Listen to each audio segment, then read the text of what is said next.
The Apple event just finished, and wow.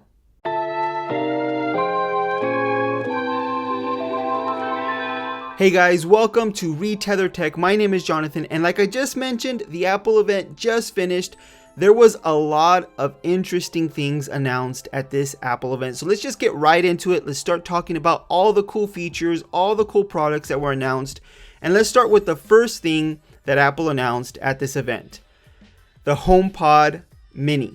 So we all remember the HomePod. There was a lot of complaints about the original HomePod not having the services we would like in a smart speaker and just being too expensive. But Apple looks to have answered all those complaints with the HomePod Mini. It's a cheaper version of the HomePod. It's a smaller version of the HomePod, and it costs only $99. But another thing that Apple announced at this event was all the services coming to the HomePod. So instead of having to use or subscribe to Apple Music to play music from the HomePod, you're going to get more options, more services to play music on this smart speaker. There were a lot more features announced to be coming to the HomePod Mini and to the regular HomePod, I assume.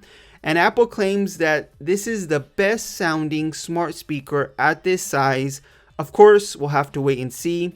Pretty much every single manufacturer says the same thing about their smart speaker. So we'll have to see if those claims are true after testing out the HomePod Mini and seeing how good the audio actually is. But what I really want to talk about is the iPhone, because there were so many cool features announced for the iPhone 12. So let's start off with that version, the regular iPhone 12. It's going to have that iPad Pro / iPad Air design. It has flat edges.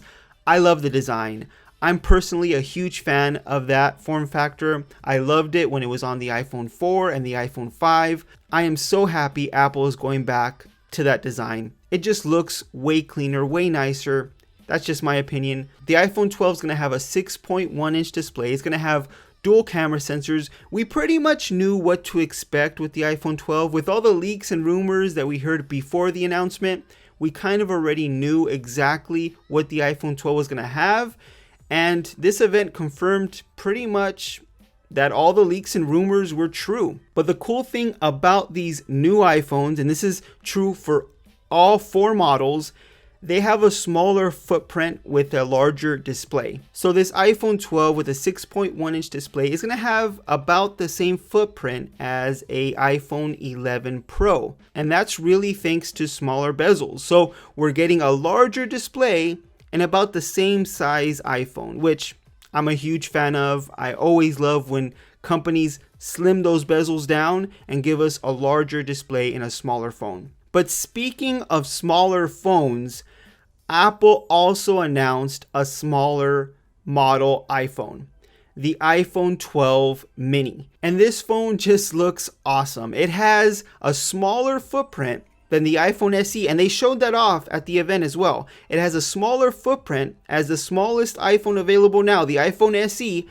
but it has a bigger display. So instead of the 4.7 inch display the iPhone SE comes with, it has a 5.4 inch display. Apple also mentioned that all these iPhones, including the Pro model, which we'll talk about in a little bit, will come with Apple's all-new A14 Bionic chip. So it's the fastest processor in any smartphone. Apple also mentioned that the iPhone 12 and the iPhone 12 Mini will be made of more durable materials. They called it ceramic shield, and what it really is, or what they said it was a high temperature crystallization that makes the glass on these iPhones more durable. And they claim it has a 4 times better drop performance. So you still don't want to drop this iPhone, but if you did by accident, it's going to hold up better than the previous iPhones. Now, the coolest feature out of this whole event is MagSafe. Apple announced all these new accessories, and they all work with MagSafe. They've made all these cool accessories that attach magnetically on the back of these iPhones, including a wallet, and they also sell a charger which also magnetically attaches on to the iPhone. It's kind of like the Apple Watch charger, where it has small magnets that attach to the Apple Watch to charge it.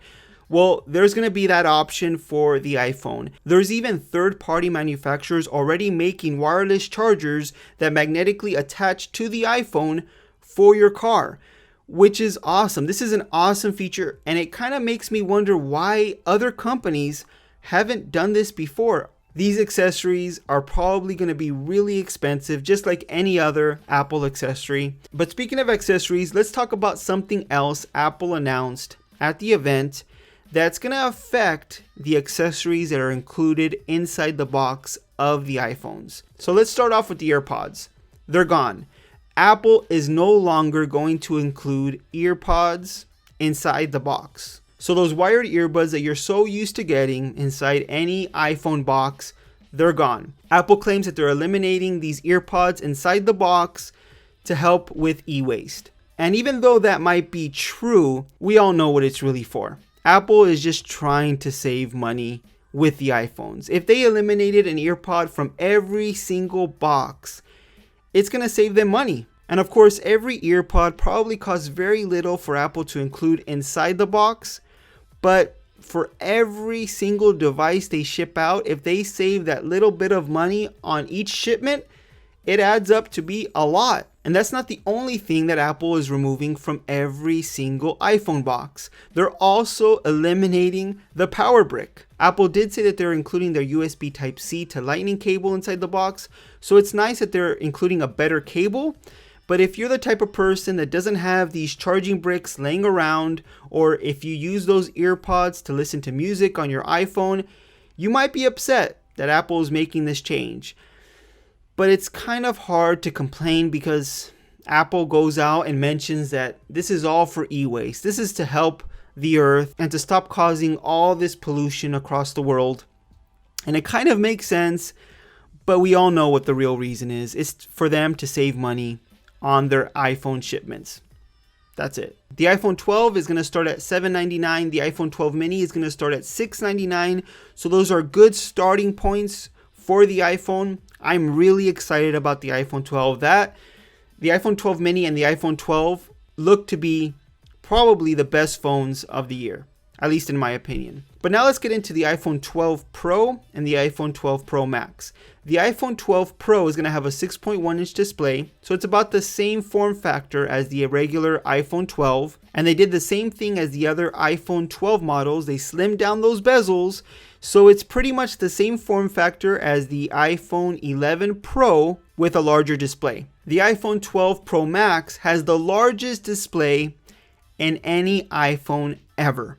It has a 6.7-inch display, and it's the same thing as the other iPhones. Smaller bezels means it's about the same form factor as the iPhone 11 Pro Max, which is nice. Apple is doing the right thing. Instead of making these phones bigger, they're slimming down those bezels and giving us a larger display. These Pro models will have a triple camera setup, a wide-angle camera sensor, an ultra-wide-angle camera sensor, and a telephoto lens. And there was a lot of cool Pro features added to these smartphones, but there was nothing really that stood out to me. They're also adding a LiDAR sensor to these iPhone 12 Pros, which we've already seen inside the iPad Pro. And I'm not sure if that's really going to make a difference with photography. Apple claims it's going to make a huge difference, but we'll have to wait and see. Really, for me, there was no standout features that made me think I had to get the iPhone 12 Pro over the regular iPhone 12. It's going to be up to you. If you're willing to spend that extra money, by the way, the iPhone 12 Pro is going to be $999 and the iPhone 12 Pro Max is going to be $1,099. Now, if you wanted the largest display you can get in an iPhone, you're probably going to get the iPhone 12 Pro Max. But for me, when it comes to the iPhone 12 Pro and the regular iPhone 12, there's not too much of a difference to justify an extra $300 unless you need all those cool Pro features inside that camera. And Apple claims that all these Pro features are going to give you better low light, better video, just better pictures overall, more detail. We'll still have to wait and see if there's a huge difference between the cameras inside the iPhone 12 and the 12 mini and the iPhone 12 Pro. I don't think there's going to be a huge difference. That's why for me, I would stick with the iPhone 12. But these were just some of the cool things announced at Apple's iPhone event, some of the standout announcements that I wanted to talk about. I'm going to do a more in-depth video talking more about all the small details, all the small features that Apple announced at this event in a video later this week. So make sure you're subscribed to the channel so you don't miss that video. If you like the video, please give it a thumbs up. And if you want to see more videos just like this one on tech news, reviews, and opinions, make sure once again you're subscribed. Hit that notification bell icon so you don't miss any of our new videos. And I'll see you on the next one.